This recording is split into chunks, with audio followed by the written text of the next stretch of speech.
Cosplay Sanctuary podcast. This is your host, Scotty B. New to the cosplay scene on Instagram and TikTok, my next guest brings style and creativity in so many ways. Creating remarkable characterizations adds so much to the community in the scenes he portrays and in the cosplays he selects. Truly convincing characters, all well done, and each post shows the attention to detail and the passion for every creation. Please welcome Canadian cosplayer and creator Live Bright Official to the show. Thank you for having me. That was a wonderful intro. Well, thank you very much. Thank you for reaching out, first of all, to be on the show. And I'm so glad that I saw a few of your lives recently. You do some amazing things with the design and with wigs. Just fantastic work that you do. But as we're getting started, I usually like to go kind of in the Wayback Machine and talk about your origins, Steve, and the how you came up with Live Bright Official and your origin in cosplay. Yeah, so a while ago I worked at a dinner theater, and we used to perform as characters in the show. And I just wasn't satisfied with doing characters that I was creating. So I decided one day to do Drizella from Cinderella. And everyone loved it. So I just continued doing characters like Flynn Rider and Mickey Mouse and things like that. And then I started diving into more like Harley Quinn-esque looks. And then the dinner theater was like, maybe don't do that. So I was like, maybe I'll reach out to a photographer that I know and see if I can do some photos there. And I just fell in love with the whole thing. So I started doing Harley Quinn, and that picked up really quickly. Like a lot of people really liked the Harley Quinn. So I went into Wonder Woman, which hit off even more. And just from there, it's just been characters that inspire me in my life. Yes, and I think you worked with a photographer by the name Corey Hicks, Yeah, Corey and Hicks. you shot with him. You shot Harley and Wonder Woman, and you did Chucky as well with him. Tell me about your shoots with Corey, and just what are some of the more important things that you could tell maybe other cosplayers about preparing for a photo shoot. Yeah, so Corey Hicks, I knew him from the dinner theater. He used to do shows there. And when you go to a photo shoot with Corey Hicks, it is one of like the most magical experiences. Like he's so passionate about photography and so passionate about getting the best photo for you. He's just there to make sure that you succeed. For me, it was my first time doing a cosplay shoot when I did Harley, so I wasn't really sure what to do. So I just kind of showed up with like all the costumes. I didn't have my makeup on already, which is like a huge no-no. If you're doing, especially for me, it takes me 2.5 hours to get ready. So definitely have your makeup on before you go to the photo shoot. But Corey was super awesome. Let me take as much time as I needed to put my makeup on. And that day we did, I think, 5 characters in a day. And that was a lot. We shot for like 8 hours. Wow, that's a full day. Yep. That's a lot of changes too, Yeah, we for a started shoot. with Harleen, and then we went to Harley Quinn. We had Joker there as well, so we had to get him into the makeup as well. And then we did Betty Boop, we did Elsa and Anna, and then we cut it for the day. So lots of characters, lots of shoots. But yeah, for any cosplayer doing a photo shoot, I would 100% suggest checking everything the night before. Make sure you have everything in your suitcases. Make sure you have your makeup done before you get there because you don't want to waste the photographer's time. Luckily, he was really great friends with me. I knew him for like 4 years before that, so he was super chill. But definitely have your stuff together because you don't want to piss off the photographer. Definitely not. But it's very apparent that you did have some pretty good chemistry, not just with the photographer, but also with Joker. I've looked at those photos and the stills that you've put up on your Instagram. They're very cool, very amazing, and just a lot of intensity in what you did. Really can't tell that it was one of your first shoots at Yeah, all. yeah, it was one of my first shoots, but like everybody there was like really great friends with me. They all done shows at Jubilations that I knew from years ago. So the guy Jeff who did the Joker, he doesn't do a lot of cosplays, but I thought he'd be perfect for the Joker. He has great characterization, and he's been doing photo shoots and acting for years. So I thought he was a great person to do that with for the first time, and he just made me feel so comfortable. And it was a little nerve wracking, but ultimately like just go in and do it and have fun. And like that's exactly what we did. We had lots of fun, and I didn't let anything stand in my way of getting the perfect shot. And those ones that I just posted on Instagram of Harleen and Joker were like one of my favorite ones. Yes, and it just yeah they're so good, and you know it's interesting it's just a lot of discipline as well that you put into what you create, and just spending all the time that you do makeup and not getting frustrated seemingly from all of the work that goes into it. Really, you do have a talent for sure for makeup, for wigs, for the whole process. Would you like to talk about how you transform into your character, and if you do have any tips for makeup that you've learned as you've gone?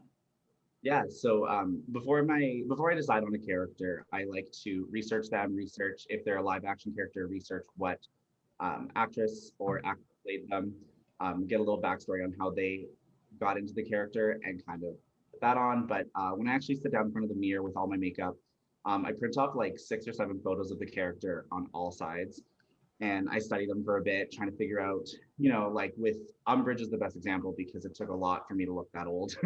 um, I definitely looked at every single wrinkle that she had, every single placement of the wrinkle, and I definitely tried to contour and highlight as much as I could to make it look as perfect as I could. For people that are first starting out with makeup, I would just suggest trying every single thing, watch a bunch of YouTube videos. That's what I did. And I was not good when I first started. I looked horrible, but I mean, everyone has to get there. Everyone has to try the wrong shade of foundation. Everyone has to try the wrong lip color or contour the wrong places. But once you kind of figure out what works for your face, it's all uphill from there. And that's exactly what I did is once I found out the shape that I like my face to look, it took me like 3 hours to get ready for my first photo shoot. And now it takes me like an hour and a half, 2 hours if I'm lazy and just want to talk. Yeah, so if we get distracted, it does take a little bit longer to get everything together. But it does come in handy when you're on, like if you're going to a con and you know space is limited, time is also limited. Once you get it down, it can really work to your advantage, I think. 100%. Yeah, the cons are fun, especially if you're doing more than one character. I could never do that. I spend way too much time in the morning to do my own. So it's really fun to see people that do like 2 or 3 in a day, and I'm like, wow, props, props to you. Yes. That's a lot. And now you've also mentioned that you worked in theater prior to getting into cosplay, but I guess my question would be for you is, do you find that the theater and performance segued into cosplay, or would you see it more as getting into cosplay first and then maybe moving into other things like theater or acting or modeling? Yeah, I've done theater since I was like 5 years old. My brother did it, and I look up to my brother so much. So I wanted to do everything that he did.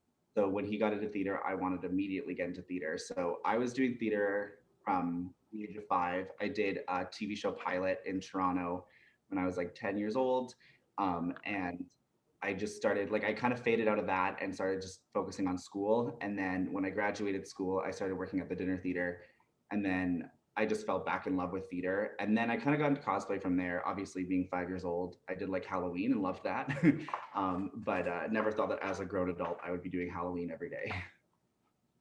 Yes, and I think as a cosplayer, generally you fall in love with Halloween. That's kind of where you start, but Exactly. it does get a little bit more intense than that. And I think Halloween really spooky season, and now that we're coming out of that and getting into the holidays, it does get I guess I get a little bit sad just because there's such a long way to go. First, just for cons coming back, and then you know to get back into that season where you just have that more energy about getting into doing more cosplays and just being more active with the cosplay community. It's been really tough to kind of keep all that energy up, especially with you know the colder weather and no cons, nothing going on. Yeah, it was definitely hard when we got the announcement that our cons were being shut down, but I understand why and to keep everyone safe. But yeah, it's Halloween was super fun and really awesome. I got to do an updated Chucky for Halloween, which was super amazing. Since the first Chucky I did was in 2016, I think. And then this one was this year. So I really like seeing the difference between my makeups and seeing what I do differently. I care less now about looking beautiful and stunning in drag, and I care more about um, looking spooky almost. I like that shock factor of when people see me for the first time. And yeah, like Who knows when cons are going to come back? Hopefully soon, fingers crossed, because I miss them a lot. Yes, it's such a great, I mean, it's just such a great community. You meet so many interesting people, and of course, you share a lot of common ground with them. So it's just a fun place to be, and it's just too bad that all these things are going on in the world right now, kind of taking us away from that scene. But if I can ask you a question about cosplays, really in general, what's been your favorite so far, and are there any coming up in 2021 that you're really looking forward to doing? Yeah, so my favorite that I've done, I always say like my favorite is like the one that I just did because I research them so much and I fall in love with the character a lot. I usually stick to the female characters and really doing that. Like I always find characters that I either relate to or that I look up to. Like Harley Quinn, I love how independent she can be, and Morticia and all that, all those characters. Coming up in 2021, I have a lot. We just went on another lockdown here in Calgary. So I have 4 weeks off of work. So I'm going to be focusing on doing all of that. I've had a lot of requests to do Disney villains, a lot of requests to do WWE superstars. So I'm definitely working on all that. I'm still working on my Daphne cosplay from like 3 weeks ago, but it's coming. It's almost done. Almost. Well, we do look forward to seeing that. I mean, again, the level of just energy and characterization, just fantastic. Every single one that you put out, it's almost like you're outdoing yourself every single time. So really appreciate all of the effort and just the work that you put into to the details. It's fantastic. One that stands out to me in particular was actually your version of Elsa that you did. You did, I think it was an Elsa and a team up that you did for a shoot, and really just fantastic. It was a great set of photos that came out. And I know that you're a fan of Disney. It's a big part of your life. And can we anticipate more Disney characters coming soon? And what kind of direction do you think you'd be going with them in terms of creating the characters? Yeah, so yeah, Disney's a huge part of my life. Ever since I was a child, I have two Disney tattoos, so that's fun. I think you can see them in most of my photos. Um, I love Disney so much, and I've done Elsa, of course, which is again like one of my favorites. The makeup for that turned out super well, so I was really excited about that. I did Ian from Onward, and yeah, I'm gonna do a whole series of Disney villains after their death. So I really want to incorporate more of like my special effects makeup that I can do. So I want to do 3 or 4 Disney villains like right after their death. So right after like Ursula gets stabbed through the chest and Cruella de Vil if she got killed by puppies, all that jazz. So that's definitely what I want to focus on for the new year. I like the Cruella de Vil idea. I used to torture my sister by playing that song over and over with her. And yes, it would just be fun to see in kind of that what if situation where Yeah, she just gets attacked by dogs. yeah. But The first cosplays I ever did at Comic Con like 6 years ago, I think it was a male cosplay. I went to my hairdresser and I said, I want the front part of my hair blonde and the rest black. And she was like, sure. And I did that for like a day. And then after that, I was like, I need my hair to go back to being one color, please. yeah, I mean it's a challenge when you're not using a wig. It can be really challenging, I think. Yeah. Just in general. But stylizing the wigs, again, everything has been so awesome that you've put together. Um, I do want to know, have you ever considered, and we don't talk about it too much on the show, but I think we should. I've had a few guests that have been competitive in cosplay. Is that something that would interest you at all, or have you been a competitive cosplayer? No, I'm a competitive person, so that probably will be why I'm not going to do it. But for me, like cosplay is like an art form, and I don't think that like art should be judged or looked at negatively or positively. I think that it's all in the eye of whoever's seeing it. So for that, like I'll always go support cosplayers and support their art. I just don't like seeing people get down because they lost to somebody else, even though that their cosplay was really great. It's all in the eye of who is judging them, I think. So I don't think so. I'm also, like I said, super competitive. So I get super angry if I don't win. Yep. And yeah, there it is. Sometimes there are head scratchers in competitions where you're like, well, wait a minute. I mean, you can just tell how much work somebody put in. It's just like this huge build. It's got all of these, just different things going on. And then something really simple ends up winning. And you're like, what happened? So yeah, it's very subjective. It can be, different every single day, every single time. But yes, I guess I'm glad you're competitive. I think it really comes out in the work that you do. It's Thank awesome. I work really hard on what I do to be the best that I can be. So I always compete with myself about what I can do next and what I can do better. That's like I never really look at my old Instagram posts or posts that I've just posted because I get like I'm like, oh, I should have done this differently or this differently. So I like to just post it and leave it. No, that's I know some people like to go back and maybe even delete things, and I think it really, if you do look back, it kind of shows you just how much that you've been, that you've progressed or that you've learned and grown as time has gone on. That's kind of how I look at things for myself, is podcast number one versus now. Everybody always goes back to the first one that listens to it. I don't know why they do it, but it just there's so much that I would have changed back then versus what I do now, and just how everything has evolved, and just watching the same thing happen with cosplayers, to see them over time just achieve more and more and more and get more comfortable with how they're putting things together. And it really, yes, it's a celebration of art for Yeah, sure in what you do. And I also emphasize on the show that cosplay is for everyone. And really, as a point of discussion, I guess I'd like to talk to you a bit about cosplays being quote unquote off limits. Really, I think the cosplay community should be about anti-bullying and encouraging others to express themselves, and that there really aren't any limits to what you can create.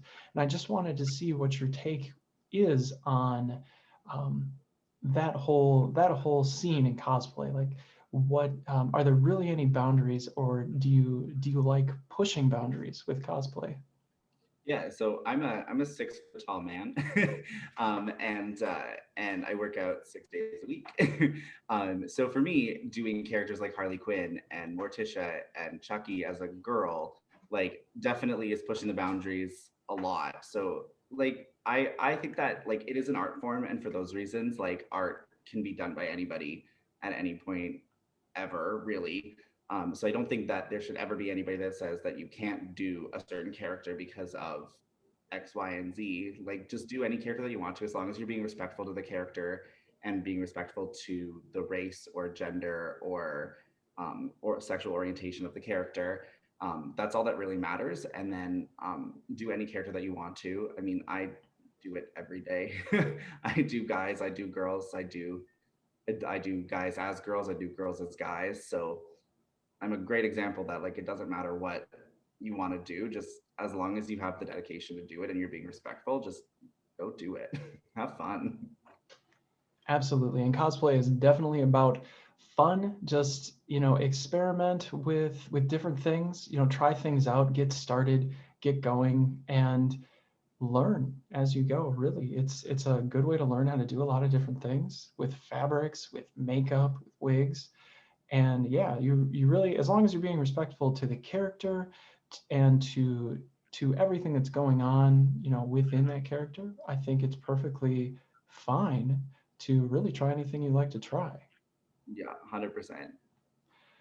So, and definitely, everybody who's listening, audience, go and check out Live Bright. And when you see him go live, be sure that you hang out there, because you're going to learn something about what he's doing. And really, you're very open to questions, and you're very good at explaining what you're doing. So, and really just like to get a good visual on how to make something. I think it's really just a cool space to be in. So if you can check him out and you have the time, you happen to be there when he's on, go Yeah, for it. if I'm on And for like 2 hours doing my makeup or whatever. And yeah, like I like to answer any questions, let alone drag or let alone cosplay, but like in drag too. Like I like to support new drag artists, new cosplayers, anything like that. So if anyone ever has questions, I always find that the bigger the community gets, the better we're all going to be. And like kind of in the competitive sense, like the more cosplayers there are, the better you're going to want to be and the better they're going to want to be. So like, why not lift up the drag community and the cosplay community and really just like help everybody? So I'm on Instagram like 18 hours a day. So if anybody ever has questions, they can always message me as well, and I'll answer any questions or do a live about it. Because sometimes people ask me outrageous questions, and I have to do a live because it's too long to explain over text. Yes, well, and we really do appreciate that you take so much time and effort with people inside of the community, helping people out, of course, with the drag community as well. And not to mesh the two together, there are definitely some distinct differences, ladies and gentlemen. So that there are things that overlap, of course, but to respect the craft of the going with drag or with going with cosplay, but you can get answers for both from Live Bright. He is a wealth of knowledge for sure. I do have a question that I ask all of my guests as I get towards the end of the show, and it is the same question for everyone, so I will give it to you here. What do you feel that cosplay impacts within yourself? So cosplay for me, like it just when I'm in cosplay and I'm embodying a character, it like really builds my confidence.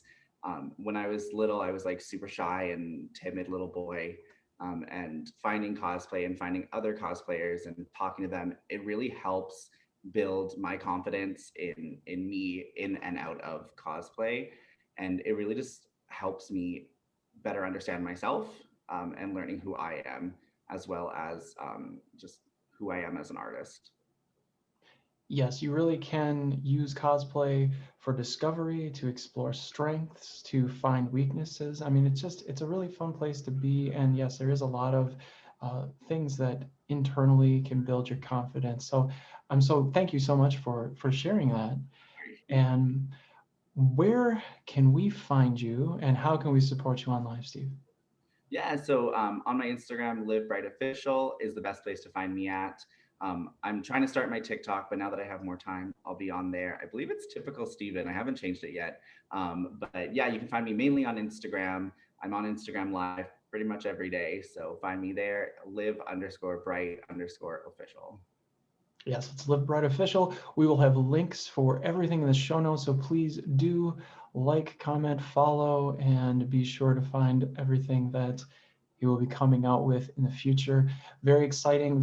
Just thank you so much again for being on the show today, Steve. I really appreciate it. I appreciate your insights, and I look forward again to what you will be doing in the near future, and just as we all kind of continue along our path in cosplay. Yeah, for sure. Yeah. I'm so excited. It's going to be a lot of fun. 2021 is going to be a lot better. Yes, I sure hope so. Really want more, and there's definitely going to be a lot more on the show for sure in 2021. And yeah, looking forward to it. Perfect. Awesome. Thanks for having me. All righty. So that's all we have for you today, ladies and gentlemen. This is Scotty B for Heroes of Cosplay Sanctuary Podcast saying bye-bye.